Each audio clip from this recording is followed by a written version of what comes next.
All right, we are now joined by the head coach here at the University of Miami, J.D. Arteaga. Thank you so much for sitting down and having a conversation. Yeah, thanks for having me, man. It's great. Good to have you here. Just finished up the second year.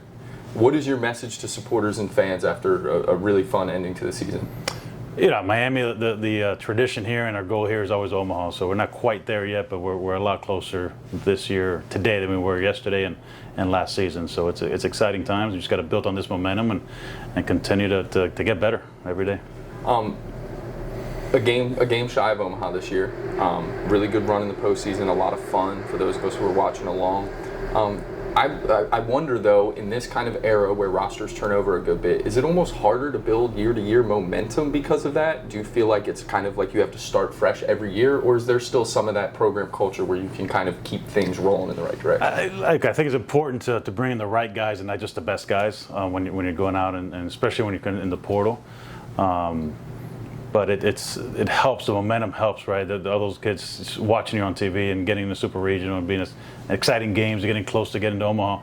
It only helps. You're getting more callbacks when we're reaching out to some guys. You know, after a losing record last year and not going to the postseason, we didn't always get called back, and we're noticing there's a lot more interest in us and now than there was in the last season. So.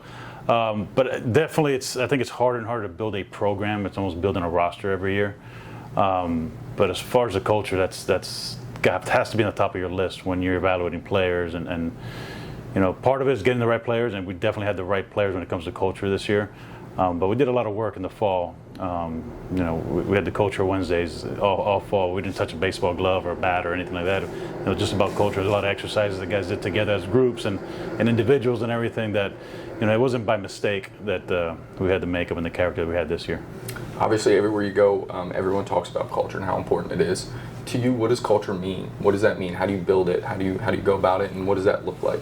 We call it standards, call it beliefs, call it, you know, kind of what you live day to day, right? How you live day to day, and it's not always about the score on the scoreboard, you know, and how the day ends. It's how you go about your business, and how you come back from that, right? Because every day you're going to win some, you're going to lose some.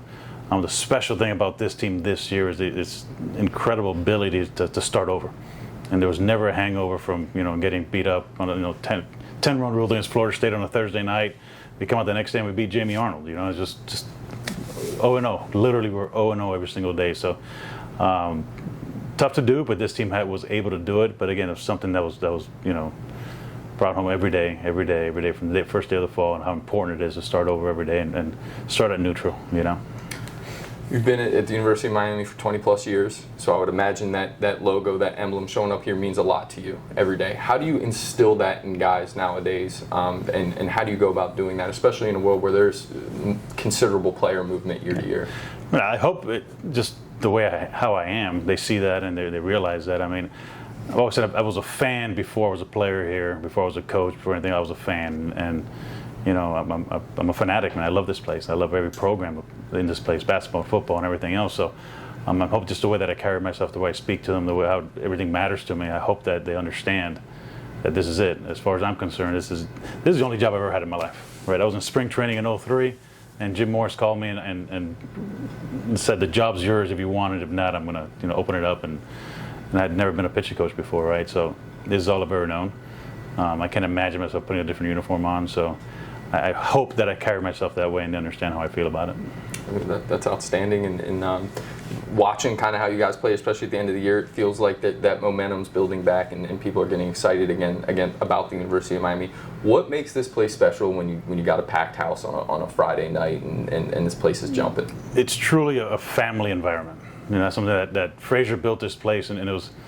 And I'm fortunate to know Frazier and talk to Frazier back in the day, and the way he came about it is he was trying to put a good product in the field, but more about an environment, a family environment, sell tickets, and by the way, win some games along the way. And that's exactly how he would put it. The game was almost secondary.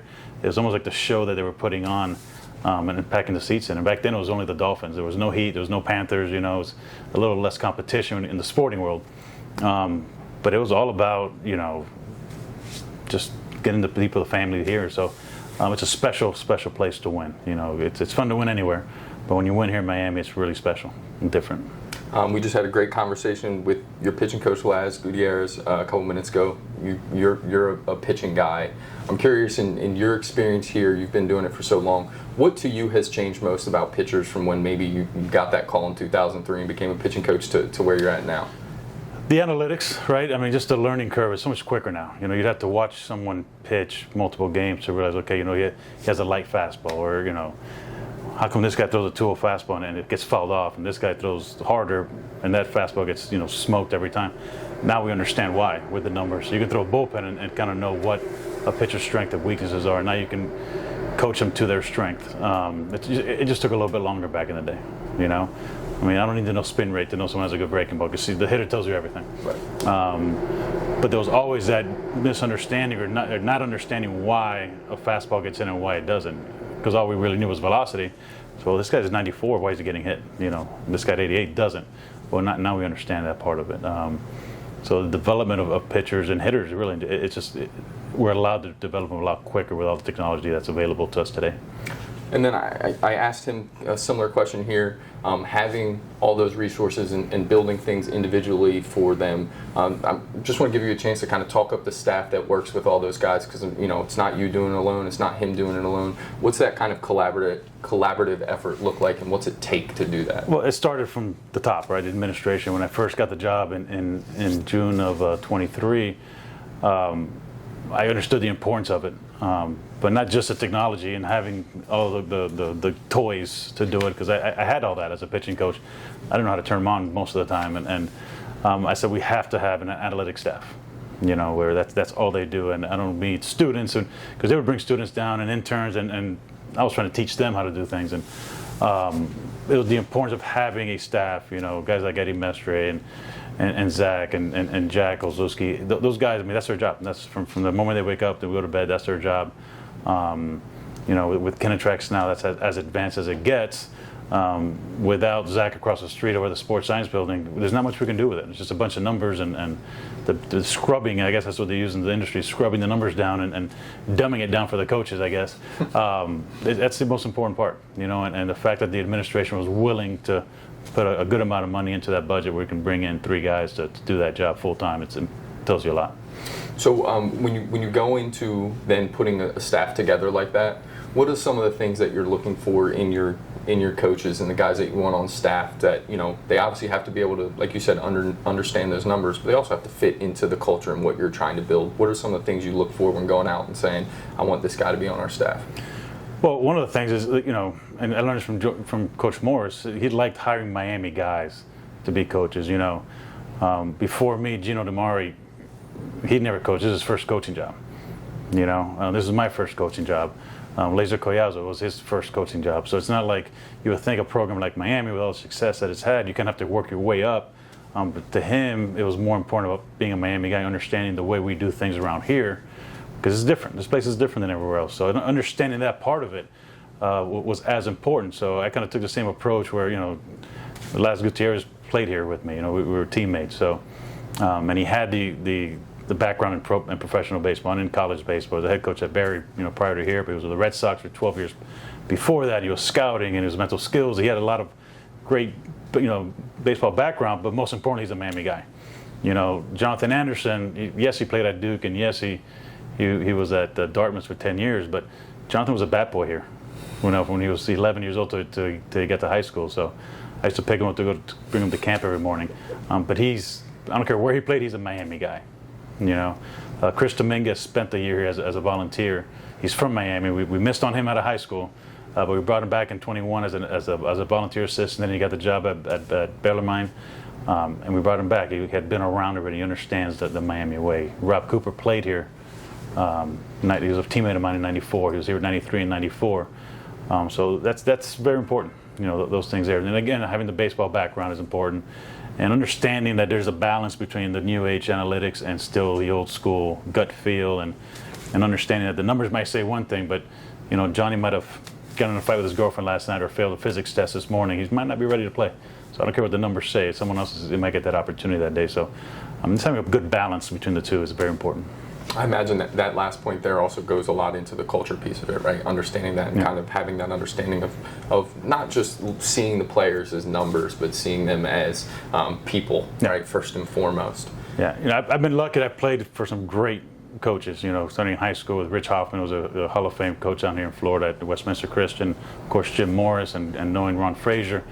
And the best advice I got in '03 when I first took the job from Rich Hoffman was the players have to know that you care about them before you can coach them, and genuinely care about them, because if you fake it, they see right through that stuff. So the moment you have to, they got to be a person first, people first, and care about them as a human being, not just what they can do for you on the baseball field, but you got their back in whatever they are going through. And at that age, it's a delicate age. You're going through a lot of things. So I love this part of the job. Having the opportunity to be there for them in those moments is great, and in return, you get their best effort on the field.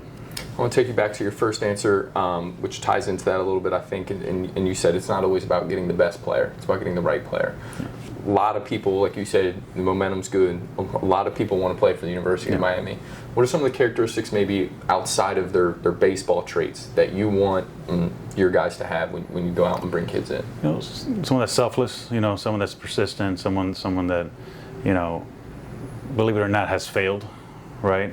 Because everyone's going to fail. It's just how you react afterwards. We all know that. But the more it's a learned trait, right? The more you fail, the more you understand how to deal with it and bounce back quicker.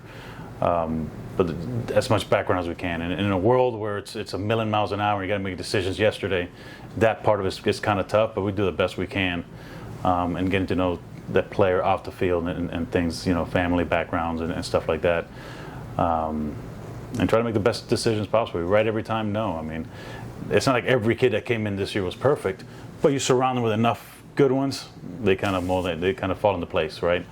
And again, a lot of work went in, and Laz gets a lot of credit for that with his mental, performance coach background and everything. And he kind of spearheaded that whole Wednesday culture days and stuff like that, and he did a great job with it. We all worked at it, but that was his baby. He's the one that put the whole thing together and the whole program. He did a great job with it.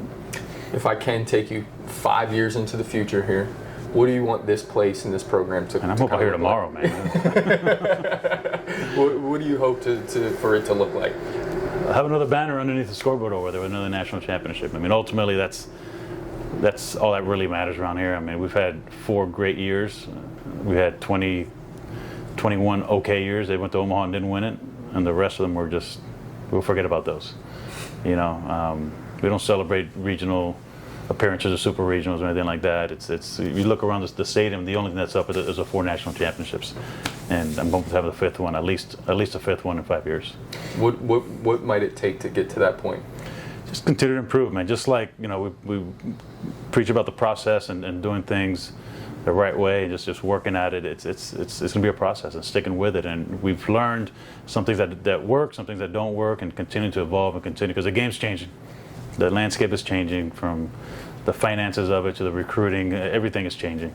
We've got to continue to change with it and continue to evolve. We can't stay the same. You either get better or you get worse. We just got to continue to evolve with the game and kind of stay in the head of the game and be active and not reactive, and just make the necessary changes that are needed and just get better. Awesome. Head coach J.D. Arteaga, thank you so much. Appreciate you giving us the time. No problem.